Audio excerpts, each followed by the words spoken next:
In this video, I'm going to explain the layer general parameters. So for that, I click on the layer tab here to switch to the layer general parameters. And let's see what this layer is playing. Wait, I think it is not soloed.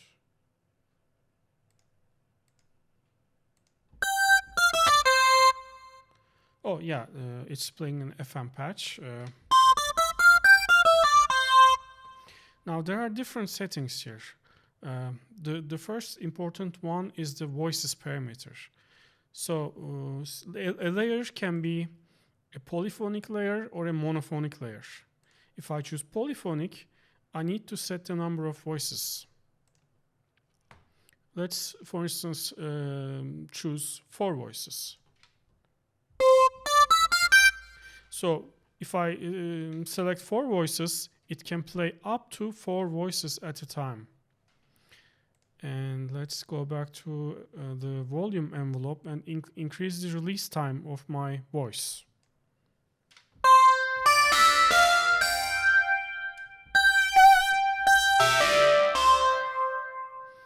Let's turn off the distortion effect here.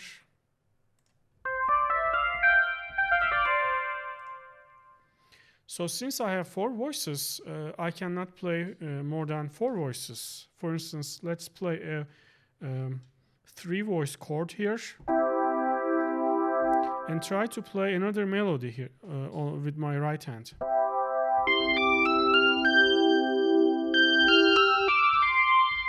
As you hear, the chord that I was playing is gone because those voices were stolen.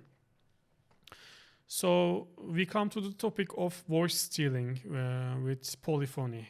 If I exceed the number of voices here, basically I have to kill some voices.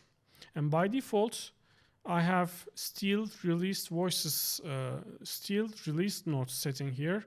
So what it does is it first tries to steal the released voices that are turned off but in just release stage here, like this.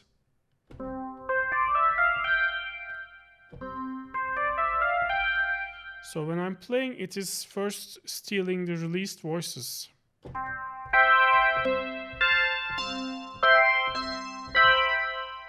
There are also other settings. For instance, this one is really interesting. It is modeled after the classic Prophet 5 synth. It's P5 retrigger. If you set this stealing mode, basically when you press a key like this, and if you press that key again, if SynthMaster has to steal a voice, the new voice goes back to that voice because the notes match.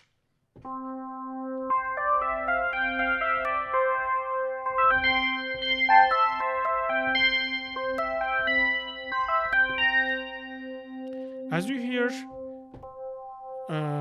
the bass continues to play, although voices are stolen.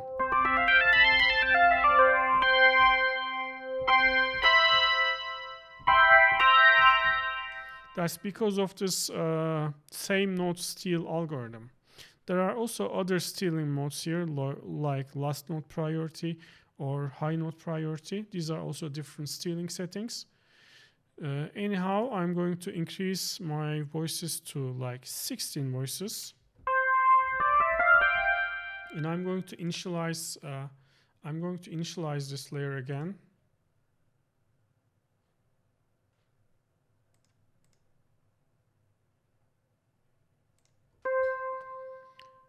Let's go to routing and let's delete this mode 1, oscillator 2, and oscillator 3. So I have a basic patch with 1 oscillator and 1 filter. Let's also remove this shaper. And let's make this a sawtooth waveform.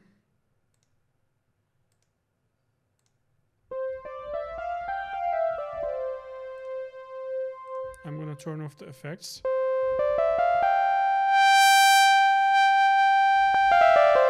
and explain another important concept in SynthMaster, which is Unison.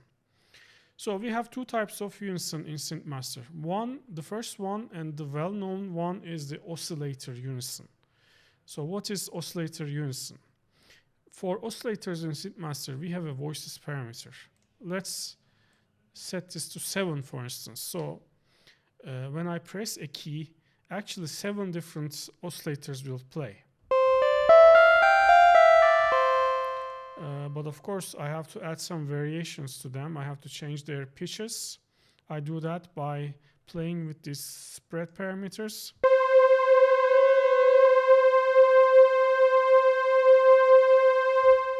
This is the stereo spread. This is the tune spread.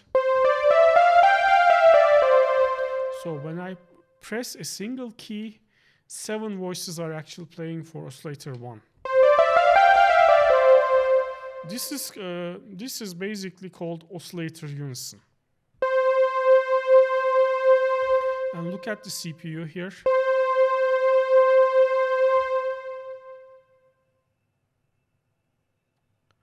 It is 1.7. Now I'm going to demonstrate the difference between global unison and oscillator unison.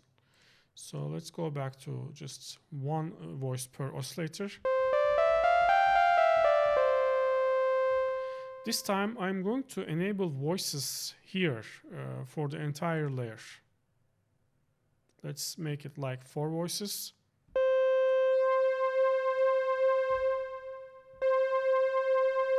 And we have further settings for global unison like the pound spread.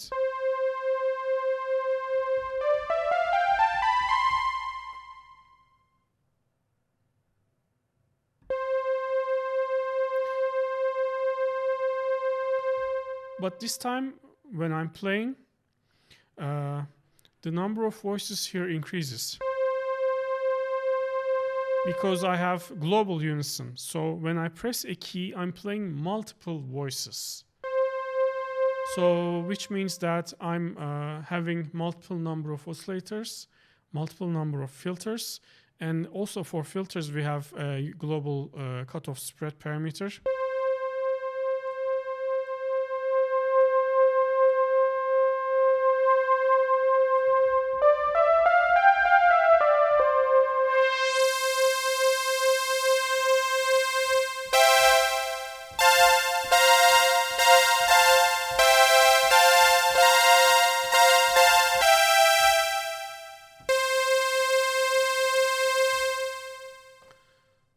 Oh, by the way, I'm seeing like 22 voices here. There's another important setting here for when playing with multiple layers. I'm going to go to the audio engine. Oh, actually MIDI IO. And there's a setting here, send MIDI messages to muted layers. To save CPU cycles, you can turn this off. So when you are soloing or muting tracks, it doesn't send MIDI messages to tracks that are not active. Okay, I'm just gonna do that.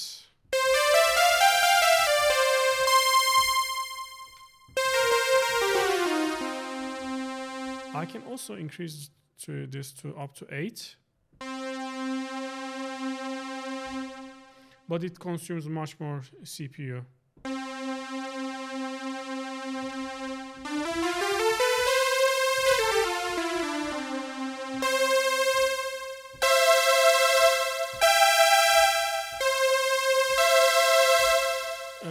I'm trying to play a C major chord, but it's not playing because when I press a key, I'm actually playing 8 voices at a time, and I have 16 voices allocated. So if I play 2 keys, I'm using 16 voices already.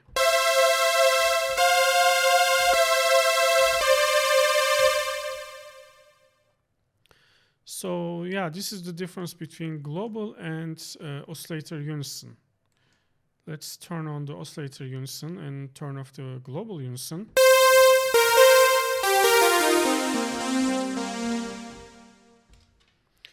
And this time I'm going to demonstrate monophonic mode for the layers. So far I've shown the polyphonic mode. Now let's switch to monophonic mode. In monophonic mode, only one voice plays.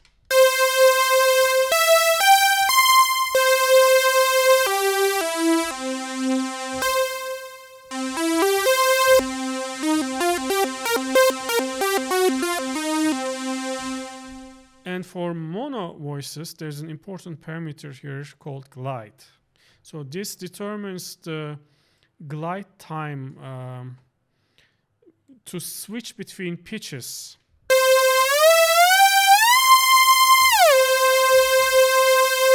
And here from the keyboard zone, you can see the instantaneous pitch. If I increase glide, it will take more time to switch between two pitches. You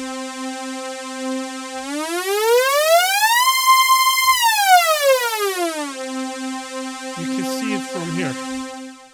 So this glide time is really useful. Now I am going to add another ADSR envelope for the filter and add some release.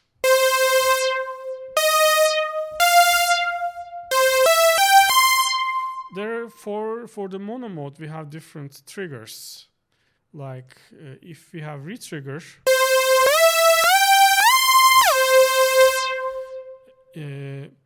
if I press a second key while the first one's playing, the envelopes are retriggered in retrigger mode.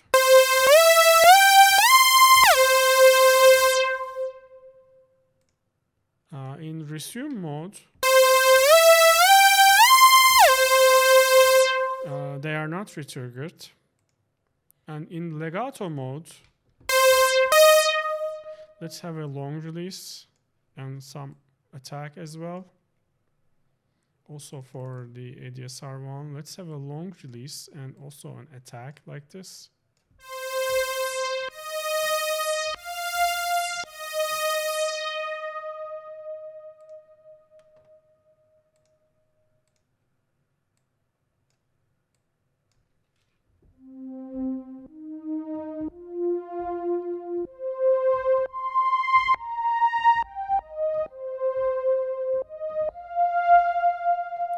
So if I select retrigger, I hear a click at the beginning of the note because the envelope value is reset in retrigger mode.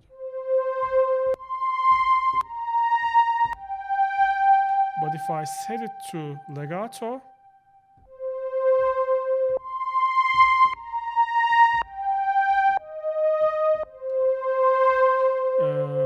I hear less click. Actually, I'm hearing a certain click. I will investigate this.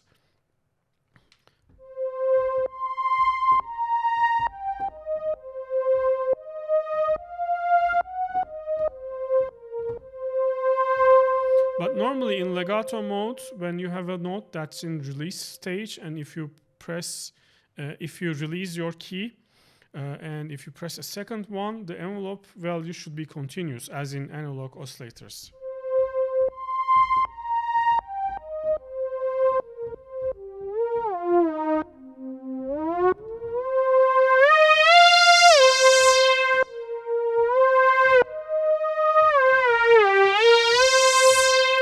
So this is how the mono mode works basically. Next, I'm going to explain the keyboard zone and the velocity zone. Basically, the keyboard zone specifies at which MIDI note ranges the layer can play. For instance, let's decrease this one. Let's make it so that we cannot go below C3 like this, and we cannot go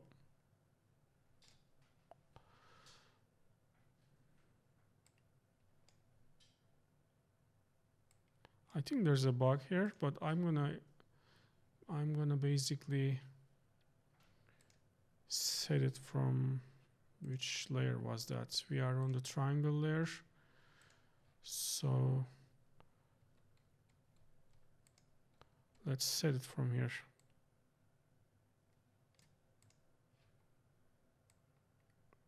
Yeah, let's have this.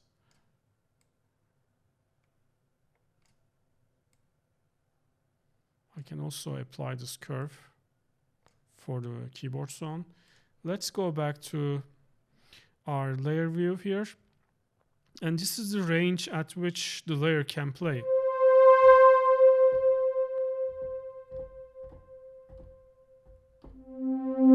This is C2, for instance, and it plays.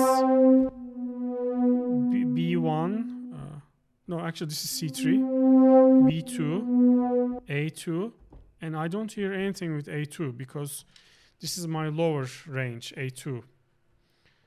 And for the upper octaves,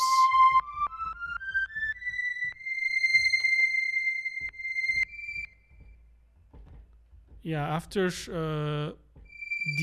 is I think D E6. After E6, it doesn't play anything. And the same is true for velocity zones.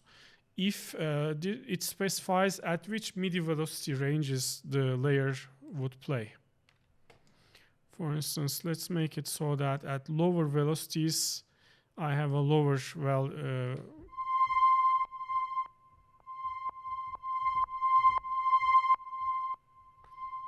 so at lower velocities, the volume decreases.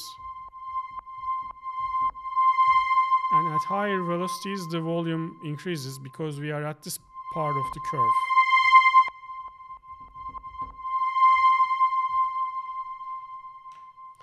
And finally, regarding the layer general parameters, I'm going to talk about the MIDI input and output. By default, each layer accepts MIDI input from all channels, which is omni. You can also specify specific MIDI channels for each layer. That's also possible. If you do that, SynthMaster is going to filter by this channel. There's also an MPE mode, and in MPE mode, the layer is MPE aware, so that, for instance, if you have any parameters modulated by this MPE is for MIDI CC74. This is for MPE expression control, and it's a polyphonic modulation source. It's per voice. So if you have any presets with CC74 modulations, yeah, they will be. It will be useful in MPE mode. And yeah, these are the input modes. I'm going to go back to Omni. There's also MIDI output channel specified for each layer. Yes, SynthMaster 3 can output MIDI. For this to happen, you have to set the individual channel for each layer, like channel 2, channel 3. And here under settings, audio engine, no, actually MIDI I/O, you have to enable MIDI out. But right now, for instance, it is out. So if I solo this layer, it is now actually sending MIDI out from channel 1. And if your DAW actually supports MIDI routing, you can create like other tracks here. For instance, I'm using Reaper. I can create another track here and route the MIDI output of this track to my second track, and I can just send the MIDI out from SynthMaster 3 to this track. And why is this useful? Because I can have, let's go back to the default patch. I can have a patch like this with multiple tracks. These are actually multiple. Each layer is a different instrument. So if I have a preset with multiple layers, I can send each one to a different MIDI channel. And this is, and each track actually has a sequencer turned on. So I can have different parameters for the sequencers, which we will talk about later. you can generate MIDI through the arpeggiators and the sequencers, and you can send them to another track in your DAW, which is really a useful feature if you use it. Okay guys, so this is so much for the layer general parameters. Next, I'm going to talk about the oscillators in SynthMaster 3.